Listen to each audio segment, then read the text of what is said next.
Welcome to Nivas news. మా channel మీకు నచ్చినట్లయితే లైక్ చేయండి, షేర్ చేయండి, కమెంట్ చేయండి. మర్చిపోకుండా బెల్ సింబల్ని క్లిక్ చేయండి. సబ్స్క్రైబ్ చేయటం మర్చిపోకండి.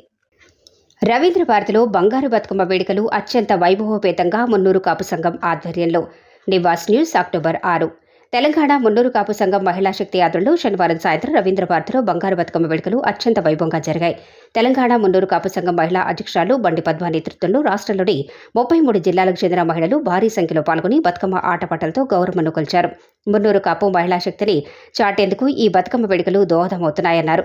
రాష్ట్ర వ్యాప్తంగా సంఘం బలోపేతానికి తమ కృషి చేస్తామని, మున్నూరు కాపు మహిళలను సంఘటితపరిచి పట్టణ నగర కమిటీలను వేస్తామని తెలిపారు. ఈ కార్యక్రమంలో తెలంగాణ మున్నూరు కాపు సంఘం apex committee convener Puttam Purushottam Patel, Mangalarapu Lakshman Patel, Munnuru Kapu ఉద్యోగుల సంఘం అధ్యక్షులు బాల శ్రీనివాస్, రిటైర్డ్ ఐఆర్ఎస్ అధికారి Mangababu, APUWJ general secretary Chandu Janardhan, Telangana graduates force forum వ్యవస్థాపకులు doctor Bandari Raj Kumar, Telangana Munnuru Kapu journalist forum రాష్ట్ర అధ్యక్షులు కొత్త లక్ష్మణ్ పటేల్, హైదరాబాద్ మేడ్చల్ జిల్లాల అధ్యక్షులు P Arun Kumar Patel, Venkat Dade Patel youth force కన్వీనర్లు అఖిల్, సాయి చరణ్, అభిషేక్, నిఖిల్, మహిళా నాయకురాలు మన్యం అరుణ, తోకల నిర్మల, సంజారాణి, తులసి, శ్రీదేవి తదితరులు పాల్గొన్నారు.